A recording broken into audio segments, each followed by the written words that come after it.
चला तर आज आपण व्हेज कोल्हापुरी कसं बनवायचं ते पाहूया.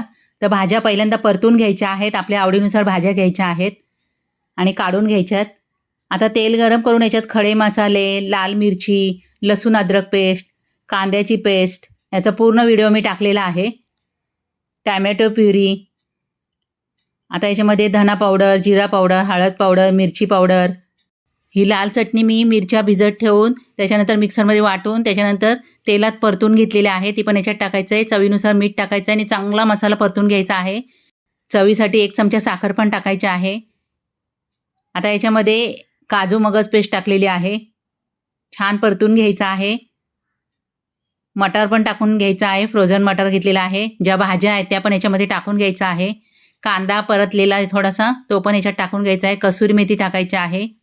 भाजी शिजल्यानंतर त्याच्यात पनीर, वरून क्रीम टाकायची आणि मस्त आपली व्हेज कोल्हापुरी तयार.